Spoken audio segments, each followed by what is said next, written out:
온 세상 만물을 말씀으로 창조하시고 오늘에 이르기까지 새 날과 새 해를 하나님께서 은혜의 선물로 지으시사 우리에게 부어주시니 감사합니다.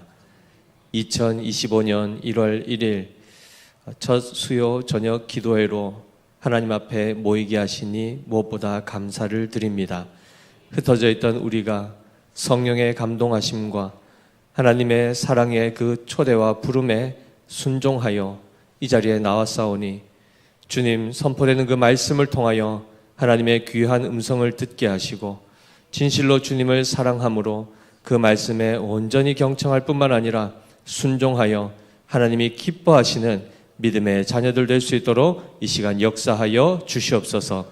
새 일을 행하실 주님을 기대하오며 살아계신 우리 구주 예수 그리스도 이름으로 기도드리옵나이다. 아멘.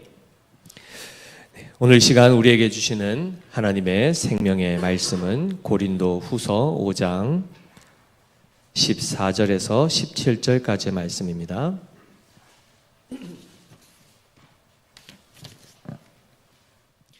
신약성경 290페이지 고린도 후서 5장 14절에서 17절까지의 말씀,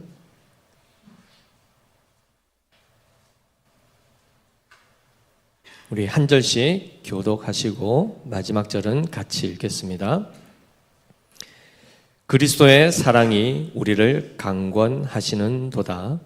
우리가 생각하건대 한 사람이 모든 사람을 대신하여 죽었은즉 모든 사람이 죽은 것이라.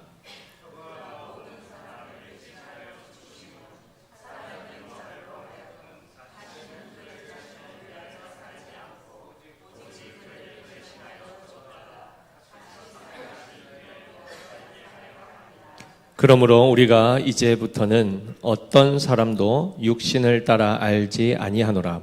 비록 우리가 그리스도도 육신을 따라 알았으나 이제부터는 그같이 알지 아니하노라. 그런즉 누구든지 그리스도 안에 있으면 새로운 피조물이라. 이전 것은 지나갔으니 보라 새 것이 되었도다. 아멘. 샬롬. 우리 앞뒤좌우 한번 인사하겠습니다. 주님의 사랑으로 또다시 사랑합니다.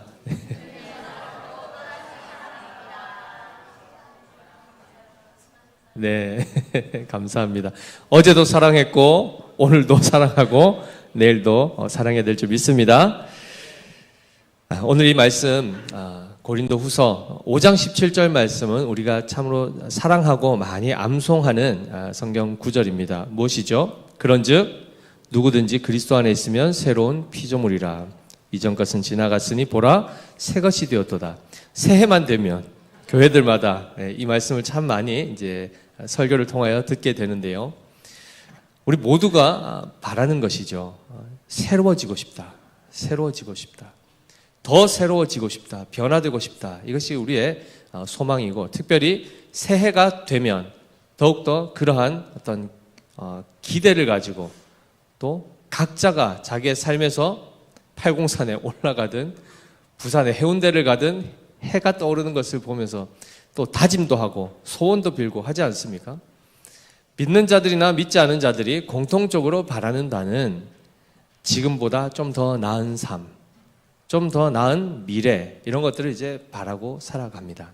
그런데 성경이 우리에게 말씀하시는 이 새로운 삶은 우리가 기대하고 바라는 것과는 차원 자체가 다르고, 하나님께서는 또한 우리에게 새로운 삶을 살도록 하나님이 작정하시고 실제로 그것을 성취하시는 하나님으로 우리에게 나타나 계십니다. 그렇게 자신을 계시해 주셨습니다.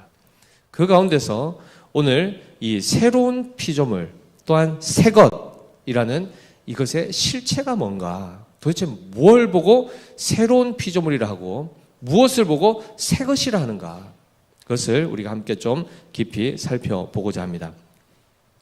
먼저 5장 14절 말씀을 보시면 그리스도의 사랑이 우리를 강권하시는도다 라고 이렇게 사도 바울이 14절에서 말씀을 시작하지요. 사실 이 말씀은 앞에 있는 본문에 이어지는 결과적 내용입니다. 접속사가 하나 생략이 되어 있는데요. 왜냐하면이라는 단어가 생략이 되어 있습니다. 즉 번역에는 나타나 있지 않지만 왜냐하면 그리스도의 사랑이 우리를 강권하시기 때문입니다 라는 표현인데요. 이게 어떤 맥락에서 나왔는가? 앞에 보면 거짓 사도들이 주를 위한다고 얘기하고 교회를 위한다고 하면서 결국은 자기 자신의 이익을 위하여 이 사도직 또는 하나님의 말씀을 맡은 이 직분 자체를 직업처럼 여기며 성도들을 미혹하고 교회를 흔드는 그 사역들을 이제 감당하는 것을 보면서 사도 바울은 나는 그들과 다르다라는 구별된 점을 강조할 때 핵심이 뭡니까? 바로 이 내용이라는 것입니다. 내가 그들과 달리 내 자신의 유익을 구하지 아니하고 교회를 위해서 그가 온전하게 헌신할 수 있었던 그 근거가 무엇이냐 하면 그리스도의 사랑이 그를 강권하셨기 때문이다 라고 이렇게 표현하는 것입니다. 사도 바울도 새로운 피조물이 된 자죠. 그의 이전 과거를 알지 않습니까? 성경을 통해서 우리는 많은 부분들에 있어서 짧지만 강력한 그의 고백을 우리는 들었습니다. 무엇입니까? 나는 죄인 중에 괴수라. 괴수라는 이 단어는 많이 쓰지는 않죠. 그죠? 우두머리다라는 뜻입니다. 죄인 중에 가장 악독한 악질적인 죄인이었다는 것입니다. 그런데 이 당시만 보더라도 사람들이 볼 때는 사도 바울은 굉장히 경건한 사람이었습니다.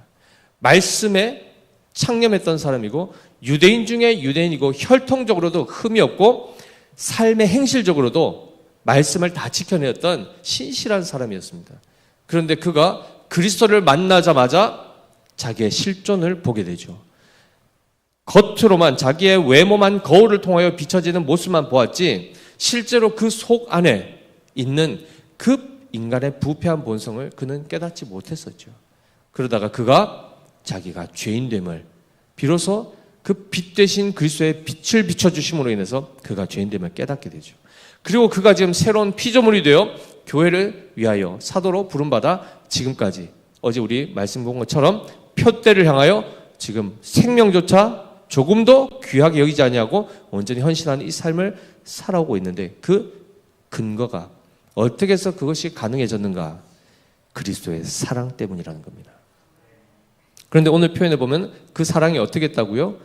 강권했다, 강권하다. 강권하다는 뜻이 뭡니까? 혹시 국어사전을 살펴보셨습니까? 그 개념을 살펴보면 하기 싫은 것을 억지로 강요하여 하게 하다 이런 뜻입니다. 좋은 느낌이십니까? 우리가 제일 싫어하는 것 아닙니까? 강요. 억지로 무엇인가를 강제적으로 시키는 것 다 싫어합니다. 그런데 하필은 그 표현을 여기다 썼습니다. 강권하시는도다. 그런데 원래 이 단어는 슈네코라는 단어입니다. 슈네코. 무슨 말인가 하면 여러 가지 번역들로 나오는데요. 둘러싸여 있다라는 뜻이 있습니다. 둘러싸여 있다. 그런데 이 둘러싸다는 것이 그냥 이렇게 공간적인 어떤 거리를 두고 사방으로 이렇게 벽이 쳐져 있는 것처럼 되어 있는 게 아니고 옴짝달싹할 수 없을 정도로 앞뒤 좌우가 꽉 사로잡혀 있는 그 상태를 얘기합니다. 그래서 마치 너무 꽉 끼어서 이렇게 막 밀어내고 싶은 그 상태, 그것이 바로 슈네코입니다. 그럼 이것이 다시 본문으로 와서 보면 무엇이 그렇게 그를 둘러싸고 있다는 겁니까? 그리스도의 사랑이 자기를 완전히 사로잡고 있어서 자기가 지금 이렇게 새로운 피조물로서 교회를 위하여 온전히 헌신하고 있다라고 이렇게 고백하는 것입니다. 그렇다면 그 사랑이 무엇인가? 그 실체가 뭔가? 하나님이 어떻게 그리스도를 통하여 그의 사랑을 나타내 보이셨습니까? 십자가라는 것을 통해서 그 의미를 담으시고 그 사랑을 표현하셨죠. 자, 보시면 14절 후반에 보시면 우리가 생각하건대 한 사람이 모든 사람을 대신하여 죽었은즉 이라고 말씀합니다. 한 사람이 모든 사람을 대신하여 죽은 이 사건을 기록하고 있는데요. 이게 바로 어떤 사건입니까? 십자가 사건입니다. 그런데 일반인들이 이 이야기를 들으면 무슨 생각을 할까요? 한 사람이 모든 사람을 대신하여 죽은 사건. 감이 안 오겠죠. 도대체 어떤 사건이지? 어떤 뉴스가, 이런 뉴스가 있었지? 아무리 살펴봐도 살펴볼 수가 없는 그 사건입니다. 오직 성경을 통해서만 우리가 알 수 있는 사건인데요.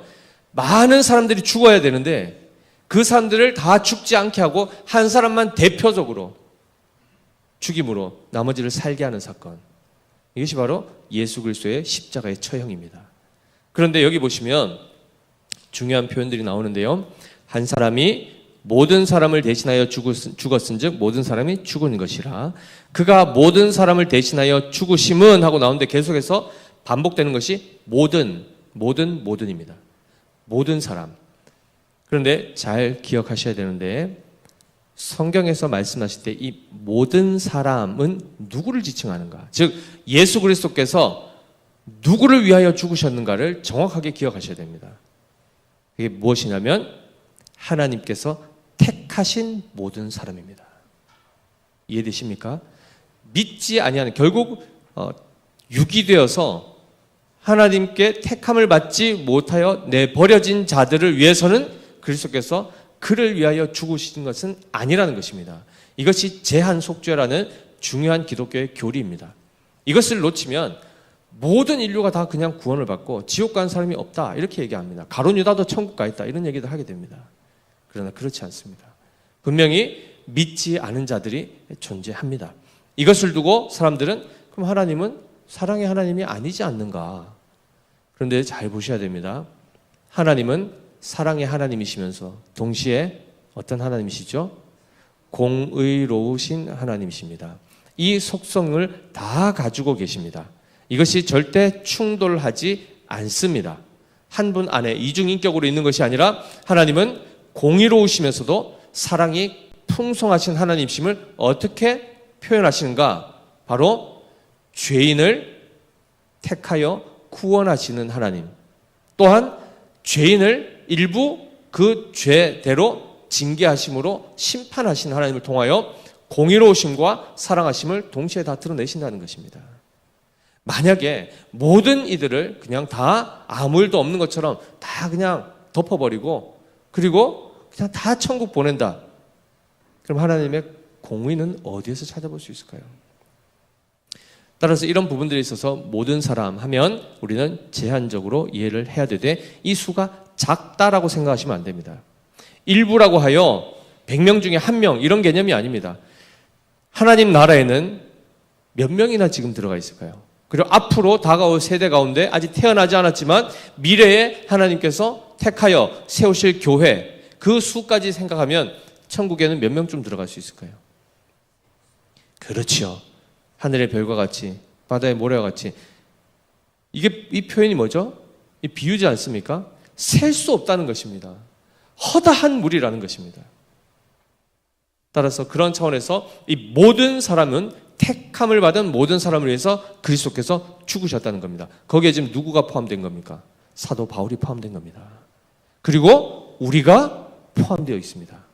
자, 이랬을 때 바로 그 죽으심 때문에 우리가 어떻게 되죠? 그가 대신 죽어주심으로 우리는 형벌을 실제로는 면하게 되었습니다. 그런데 성경에는 뭐라고 되어 있습니까?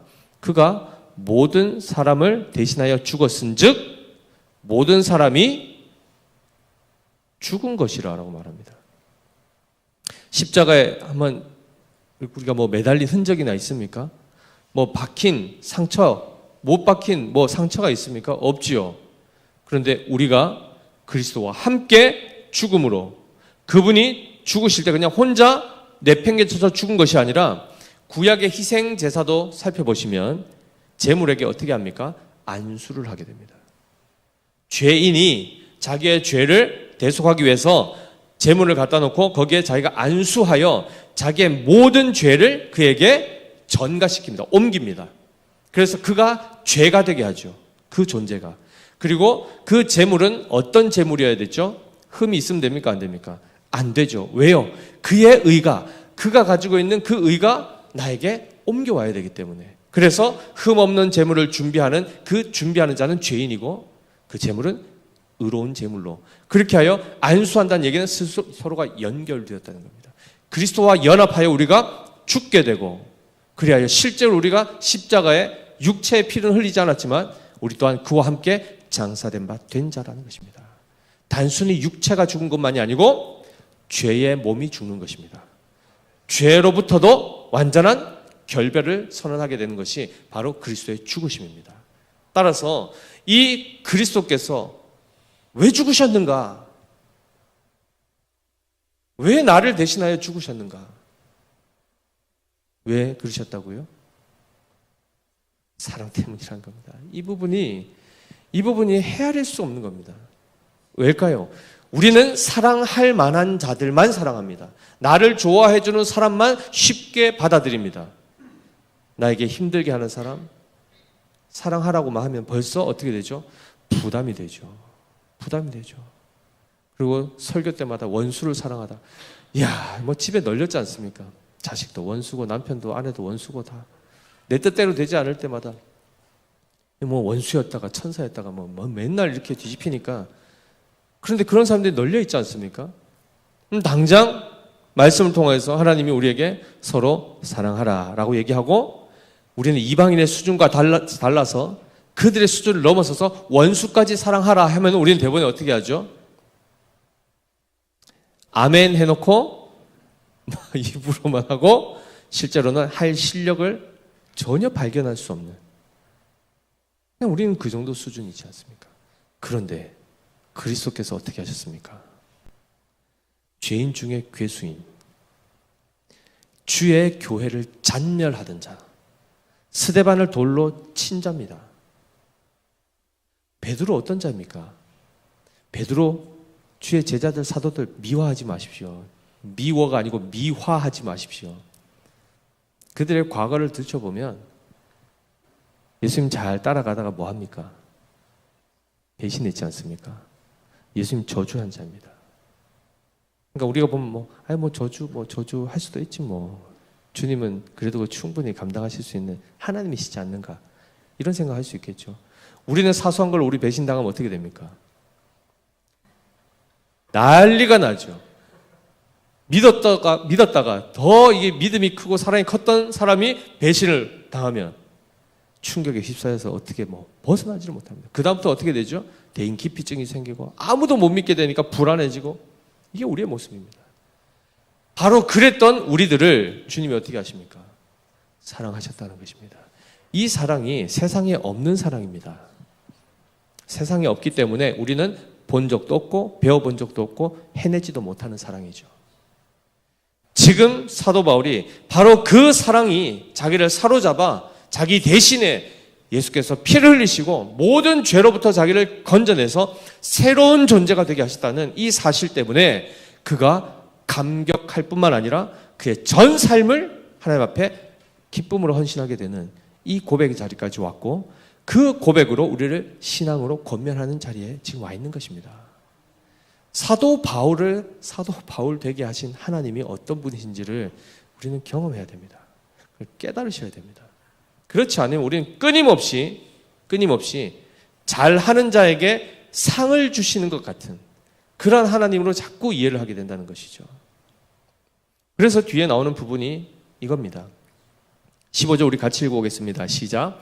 그가 모든 사람을 대신하여 죽으심은 살아있는 자들로 하여금 다시는 그들 자신을 위하여 살지 않고 오직 그들을 대신하여 죽었다가 다시 살아나신 이를 위하여 살게 하려 함이라입니다.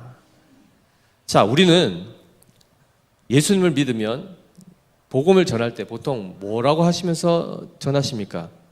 예수 믿으면 천국 갑니다. 천국 갑니다. 예수 천당, 불신지옥. 여기 수성 여기 로타리에도 한 분이 막 이렇게 돌리면서 하시는데 참 귀한 분이세요. 보셨어요 혹시? 이만한 피켓에다가 정말 원색적으로 복음을 탁 적어가지고 그 차 엄청 많이 지나가지 않습니까? 뱅글뱅글 돌리면서 막 하여튼 광고 비슷하게 해가지고 하면서 하는데 복음을 전하는 거예요. 그 내용 보면 원색적으로 전한 것 때문에 우리는 또 왜 저렇게 또 막 저렇게 꼭 해야 되나 이런 막 생각도 들겠지만 그렇게 이제 전하시죠. 그런데 엄밀히 얘기하면 예수께서 우리를 위하여 죽으신 것, 뭐 때문에 죽으셨다고요? 1차적으로는 죄의 문제를, 즉 죄의 문제가 뭡니까? 결국 하나님을 대적했던 그 반역했던 반역자들이 그 왕 되신 하나님 앞에서 진멸당하는 것입니다. 그 죄의 형벌이 바로 죽음이지 않습니까? 거기에서부터 그것을 면하게 하셨다는 것은 이제 죽지 않고 살게 하셨다는 뜻인데, 오늘 본문에서는 더 깊이 들어가서 왜 살게 하셨느냐입니다. 왜 살게 하셨는가? 무엇 때문에 죽지 않고 살게 하셨는가? 사람이 죄를 범하면 왜 사형까지 시키죠? 우리나라 사형 제도가 쭉, 이게 사형 제도가 아직 있죠, 그죠?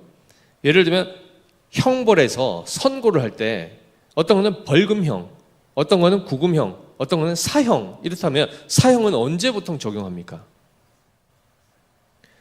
사람을 죽였다고 무조건 바로 사형입니까? 한마디로 중범죄에서 무기징역, 더 나아서 사형 이렇게 나가지 않습니까? 이 사람을 살려두었다가는 더 많은 사람들이 피해를 보거나 생명의 위협을 얻게 될 거라고 판단하면은 어떻게 됩니까?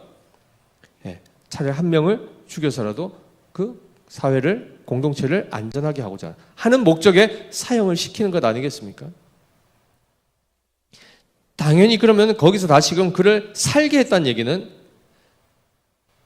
살인자를 만약에 풀어줬다, 또는 그가 죽어야 되는데 사면시켰다. 목적은 그를 새로운 피조물이 되게 해서 이제는 이전과는 다른 삶을 살게 하기 위해서 그에게 생명을 부여하는 건 아니겠습니까? 구금시켰다가도 다시 석방시켜주는 이유는 뭡니까? 죄를 뉘우치고 더 이상 그 죄의 삶을, 옛적에 살았던 그들의 과거의 삶을 버리고 새 삶을 살도록 하기 위해서 풀어주지 않습니까? 마찬가지로 그리스도께서 우리를 위하여 죽으셔서 죄의 문제를 해결하셨다. 즉 사망에 이르지 않게 하셨다. 그럼 곧 우리로 하여금 의롭게 하여 생명에 이르게 하셨다면 그 생명으로 뭘 하게 하시냐는 겁니다. 무엇을 하게 하시려고 생명을 주셨는가? 답이 뭡니까? 그들을 대신하여 죽었다가 다시 살아나신 이를 위하여 살게 하려 함이랍니다. 이 부분을 우리가 항상 놓칩니다. 예수 그리스도께서는 우리를 위하여 대신 죽으시고 우리를 위하여 다시 살아나심으로, 죽었다가 다시 살아나시죠. 부활하심으로 우리 또한 그렇게 새 생명 가운데 부활 생명으로 살아가도록 하시는데, 살려놓으신 목적이 뭐라고요? 바로 그 예수 그리스도, 우리를 그의 사랑으로 강권하시고 붙드시는 그 새롭게 하시는 그 그리스도를 위하여 살아가는 자가 되게 하시는 그것이 목적이라는 것입니다. 살려두신 목적이, 죽어주신 목적이, 의롭게 하신 목적이요, 새로운 피조물이 되게 하신 목적이 바로 예수를 위하여 살아가는 자가 되게 하시는 겁니다. 이전의 삶은 뭘까요? 이전의 삶은 예수를 위하여 살아가지 않는 삶이겠죠. 결국은 뭘 위해 살아갑니까? 자기를 위하여 살아가는 겁니다. 철저하게 자기를 위하여 살아가는 겁니다. 그것이 바로 앞에 나온 것 아니겠습니까? 살아있는 자들로 하여금 다시는 그들 자신을 위하여 살지 않게 하시는 겁니다. 이전에는 우리 모두가 다 자기 자신을 위해서 삽니다. 이 표현을 다른 표현을 하면 자기가 왕이 되어서 자기 자신을 믿고 자기 자신만을 위하여 이기적으로 살아가는 삶, 이것이 죄의 삶입니다. 쉽게 얘기하면 예수 그리스도를 위하여 살아가지 않는 삶이 죄의 삶입니다. 이해되십니까? 이 세상에 지금 예수 믿는 사람들은 수요일이면 수요일날 나와서 기도해야 하고, 주일이면 주일날 예배드리고 늘 하나님과 함께 동행하는 이 삶을 살아가는데, 그렇지 않은 모든 사람들은 다 누구를 위해 살아갑니까? 자기를 위해 살아갑니다. 그것이 어떤 삶이라고요? 죄의 삶이라는 것입니다. 사람들은 그러죠. 너 자신을 위해서 살아라. 네 인생을 소중하게 생각하고 너를 위해 살아라. 부모도 그렇게 다 세상에서 가르칩니다. 그러나 그것이 그들에게 진정으로 복된 삶이 아니죠. 죄된 삶을 계속해서 가르치고 그것을 옳다라고 계속해서 권고하고 있습니다. 그런데 예수 그리스도께서는 바로 그 죄된 삶에서 우리를 벗어나게 하셨습니다. 그리고 그리스도를 위하여 살아가는 삶으로 우리를 인도하십니다. 그것이 우리에게 복일까요? 복이 아닐까요? 복인데 복으로 느끼십니까? 안 느끼십니까? 느끼야지. 잘 안 느껴진다는 거죠. 그죠?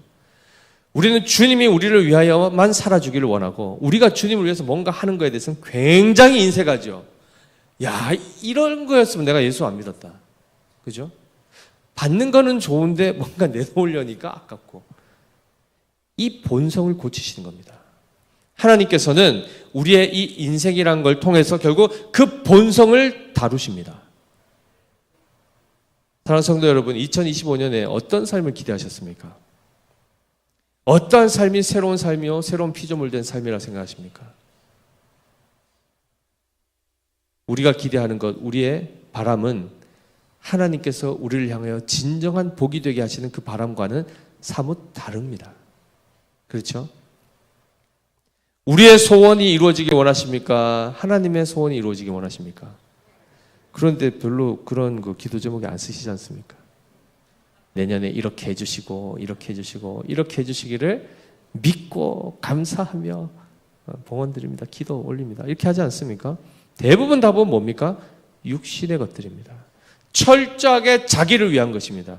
그리스도를 위하여, 주의 몸된 교회를 위하여 우리는 별로 관심이 없습니다. 만약에 우리가 분명히 예수님을 믿는다고 하면서도 하나님에 대해서 그리스도를 위하여 살아가는 삶에는 실제적인 그 삶이 드러나지 아니하고 여전히 나 자신을 위하여 무엇인가를 판단하고 이해하고 나 자신이 왕이 되어서 내 뜻대로 살아간다? 여전히 아직 죄의 몸 가운데 살아가는 겁니다. 구원이 시작이 안 됐다는 것이 아니라 구원이 됐음에도 불구하고 자꾸만 몸이 기억하는 옛 습관을 따라 계속 구습을 따라 살아가는 이 비참한 삶을 살아가게 된다는 것입니다. 거기서부터 나오십시오. 그것과 결별하십시오. 그래서 16절 보시면 같이 읽어보겠습니다. 16절입니다. 시작. 그러므로 우리가 이제부터는 어떤 사람도 육신을 따라 알지 아니하노라. 비록 우리가 그리스도도 육신을 따라 알았으나 이제부터는 그같이 알지 아니하노라 라고 말씀하고 있죠. 한마디로 이전의 삶, 새로운 피조물이 되기 전의 삶은 자기를 위하여 살아가는 삶이요, 그리스도에 대해서도 제대로 이해하지 못하는 삶이었다는 것입니다. 우리가 육신대로 사람들을 평가하고 판단한다는 게 무슨 뜻일까요? 세상의 기준으로, 외적 기준으로, 외모로 사람을 취한다는 걸 얘기하는 것입니다. 아, 저 사람 참 훌륭한 것 같아. 아, 저 사람 정말 좋은 사람인 것 같아. 아, 저 사람은 정말 아닌 것 같아. 비호감이야. 이런 모든 판단과 기준이 어떤 것을 기준으로 한다고요? 육적인 기준으로. 카타사르카라는 이 육체를 따라서, 즉 세상에 통용되는 그 기준을 따라서 야, 저 사람이면 천국 가지. 야, 저 사람 법도 없이 살 것 같아. 이런 여러 가지 모든 기준들이 다 자기의 기준입니다. 그러나 이제는 어떻게 된다고요? 그러한 기준으로 사람들을 판단하는 것이 아닙니다. 예수 그리스도에 대해서도 이들은 그때 어떻게 생각했습니까? 사도 바울은. 유대인들 어떻게 생각했습니까? 저 신성 모독하다가 자기가 하나님이라고 저렇게 난리치다가 결국은 죄 져가지고 저주받아서 십자가에 죽은 자 아니냐 라고 예수님도 그렇게 이해했죠. 절대로 하나님의 아들이시다, 그리스도이시다, 그들은 이해하지 못했습니다. 그러나 이제는 어떻게 됐다고요? 사도 바울의 관점이 바뀐 겁니다. 어떤 관점이죠? 그리스도께서 그를 어떻게 보시는가?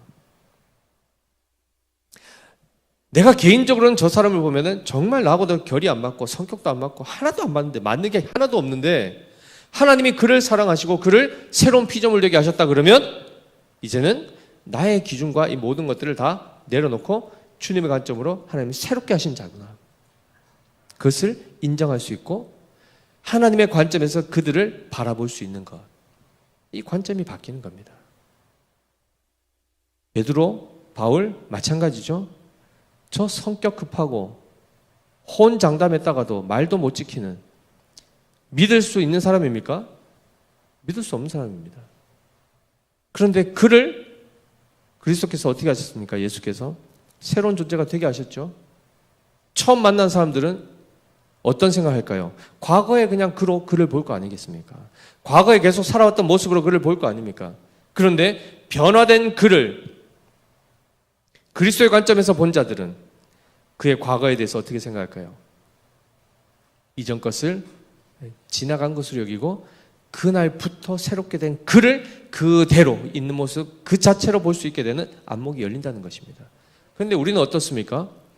저 봐라, 또 언제 변할지 모른다. 저 언제 변할지 모른다. 사람 잘 안 변하더라. 이런 얘기 엄청 많이 하죠. 그죠? 마치 그것이 진리인 것처럼. 그렇습니까? 여기에 계신 분들 안 변한 분들이십니까? 안 변했으면 지금 여기 안 있죠. 어제 어디에 가셨겠습니까? 팔공산, 가까운데 팔공산, 멀리면은 동해안이나 남해 가지 않습니까? 여기 안 있습니다. 가치관이 뭐 바뀌고 뭔가라도 변했으니까 여기 오는 것 아니겠습니까? 하나님께서 우리를 변화시키실 수 있습니까? 없습니까? 돌들로도 어떻게 하시죠? 또 떡으로 배가 고프시면 돌들로도 하나님을 찬양하게 할 수 있지 않습니까? 떡으로 바꾸는 것도 있죠, 성경에. 그러나 문맥상 아무런 생명체가 없는 그 돌들로도 하나님을 찬양하게 할 수 있는 분 아닙니까? 하나님은 반드시 변화시키실 수 있는 그 분이시고, 바울도 베드로도 배반했던 그들도 새로운 존재가 되어서 자기를 위하여 살지 않냐고 오직 그리스도만을 위해서 일평생 살아갈 수 있는 그 새로운 삶을 그들에게 허락하신다는 것입니다. 그러면 우리는 누구의 관점으로 어떤 차원에서 사람들을 대해야 될까요? 그리고 어떤 차원으로 자기를 인식해야 될까요? 그렇죠. 그리스도의 사랑으로 그가 사로잡힌 바 된 자라 그러면 지금 당장은 어떤 현격한 변화가 안 나타날지라도 반드시 하나님께서 그를 온전한 자가 되게 하시고 완전한 자가 되게 하실 것이라는 그 소망 가운데 그들을 바라봐야 되지 않겠습니까? 이 안목이 우리에게 있어야 된다는 것이죠. 그럴 때 바로 이 17절 말씀이 선포가 되는 것입니다. 17절 말씀 같이 읽어보겠습니다. 시작. 그런즉 누구든지 그리스도 안에 있으면 새로운 피조물이라. 이전 것은 지나갔으니 보라 새 것이 되었도다입니다. 아멘이십니까? 처음에 그저 우리가 암송했던 이 암송 내용과 다시 오늘 본문을 통해서 전체적으로 살핀 내용이 어떻습니까? 좀 차이가 있으십니까? 훨씬 더 깊이 이해하셔야 됩니다. 이전 것은 어떻게 됐다고요? 지나갔으니. 이 표현은 과거 완료로 되어 있습니다. 확실하게 끝난 겁니다. 지나간 것 같기는 한데 이런 게 아닙니다. 지나갔으니입니다. 이전 것들은 다 지나갔습니다. 즉 뭡니까? 자기를 위하여 살아가던 삶, 그리스도 없이 살아가던 삶, 세상의 관점으로 사람들을 판단하고 비방하며 살아갔던 삶 등등의 것들. 그 과거의 삶은 그리스도의 사랑에 온전히 붙들림 받은 자의 그 삶으로부터는 이제 과거는 다 지나갔다는 것입니다. 거기에 매일 필요가 없고 새롭게 하시는 바로 새 것이 되었도다라고 하는 그 선언 안에 이제는 그를 새로운 피조물로 새로운 존재로 우리는 바라볼 수 있어야 되는 것이죠. 우리 자신도 그렇고 우리의 지체들도 그렇게 봐야 된다는 것입니다. 자, 그래서 오늘 정리하면 새로운 피조물의 실체가 뭔가? 자, 우리 5장 17절에서 제일 중요한 문구를 한번 찾아보십시오. 각자. 와, 나는 이 말이 제일 중요한 것 같아. 자, 정하셨습니까? 자, 1번 누구든지. 아, 난 여기 확 꽂히는 것 같아요. 누구든지. 좋습니다. 2번 그리스도 안에 있으면. 예, 손 들지 말라 했는데도 손을 다 드시네요. 잘하고 계십니다. 좋습니다. 새로운 피조물이다. 이전 것은 지나갔다. 좋습니다. 보라 새 것이 되었도다는 같은 말이니까. 자, 이 중에서 제일 중요한 말이 뭘까요? 물론 어느 한 구절 빠지면 이 말이 완성이 안 되겠죠.